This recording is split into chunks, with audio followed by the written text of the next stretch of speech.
Well, we're going to talk about something that has been worrying quite a few people. We've seen this happen a lot before in the country, not just earlier this year, but even before this, because dozens of South Africans are reportedly stranded in Myanmar after being trapped by a human trafficking syndicate. They were allegedly lured by promises of legitimate jobs, but forced into cyber fraud compounds.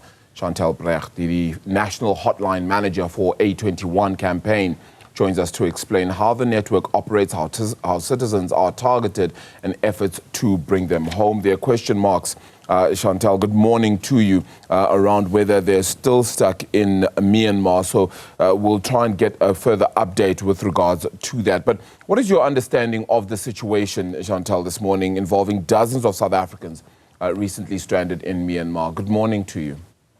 Good morning. Yes, so the hotline has received many reports of victims who have been recruited through these false job opportunities, who then travel to Thailand, Myanmar, and thinking that they are going for the job that they had applied for, but in fact they have been forced to do online scam work, just like any other form of exploitation where people may find themselves in. We find that the same issue lies here, that they are being recruited through a false job opportunity and they are being exploited for labor. Yeah, in trying to get to this, how many calls do you think your hotline has received detailing these specific events and maybe even specific syndicates or similar job scams, particularly out of Southeast Asia? You've made note of Thailand and Myanmar. Yes. Well, I can confirm that the hotline has seen a significant increase in calls in the first 6 months of this year. Usually it's a family member or a victim calling in themselves to request for help for themselves and behalf of this group of South Africans that they are with in Thailand or Myanmar. But in the past 2 months, we have been working with other civil society organizations and government departments who have also received reports to ensure that victims are receiving the help that they need. Could you walk us through what is unfortunately a typical journey for a victim here? How they may be first approached and recruited here in South Africa and how they end up where they do? So it has come to light that many of the South Africans recruited through false job opportunities are usually jobs posted on Facebook, which is then followed by a WhatsApp group being created where all of the logistics will be communicated. And some of the employees are also asked to recruit other South Africans as well. And once they arrive in Thailand, they are taken to a hotel, they are collected by the employer and driven to their destination in Myanmar, which they are then exposed to guns, machetes, which obviously installs a lot of fear into these victims. From there onwards, their documentation is taken away and then essentially forced to do online scam work, such as scamming people out of money through crypto and other basic money scams. Yeah, I would assume then that they only realize that it's a scam once they arrive at their destination, realizing that this is nowhere near what they signed up for. Yes, yes. So usually they would realize that something is not right when they are picked up by their employer, as the environment is quite hostile. No one really speaks or tells them where are they going. They are told to not ask any questions. So that is where victims kind of pick up that something isn't quite right. Let's talk about the first steps. When you receive a call from your hotline, from whether it be a family member or a victim themselves, what is the immediate process from there? And how does A21 help? So once a case comes in, we make sure that we are asking the right questions. We are asking where they are located, what are their current circumstances, so that we can make an assessment from there as to what their needs are. So we gather all the information and then we make sure that we are informing departments such as DIRCO in Thailand, in South Africa, and also the DPCI to investigate into these cases, especially where the recruiter is concerned, because a lot of the recruitment happens in South Africa from a family member or a friend who is actually telling them about this job in Thailand.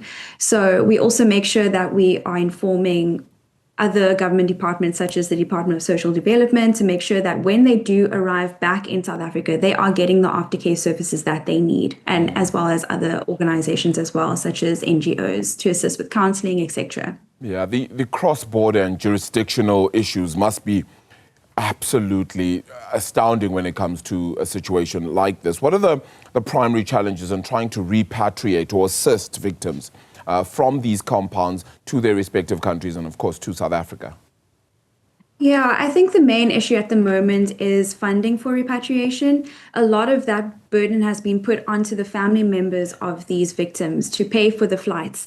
When they reach the immigration center in Thailand and they are seeking help, their family is then requested to pay in the money for the flight. And most of these victims are coming from backgrounds where that might not be possible. So that is the main issue at the moment, the lack of funding for repatriation. Yeah, one imagines that would be a big one. So does that mean you're getting any assistance from the likes of the Hawks or the Department of International Relations and Cooperation? So the IOM has been extremely helpful with, assisting with these repatriations. So we do refer cases to IOM to assist with repatriations. There have been a few NGOs who have also assisted with the finance for repatriations, but unfortunately, in an NGO environment, sometimes that is not always possible. Yeah, one imagines that would be the case. Let's give out warnings. Let's help people out there then as well here. The most critical red flags that job seekers in the country should be looking out for when you realize that this could be something that isn't as kosher as one might think, to use a term. So usually we say that if a job offer is too good to be true, then it probably is. So just looking out for those signs. Maybe there is no clear company information or contract. There are requests for upfront payments or personal documentations. Interviews are only done via messaging apps or video calls on WhatsApp. And there's also some sort of pressure to travel urgently. And then always verify the employer. Check if the recruiter is registered, for example.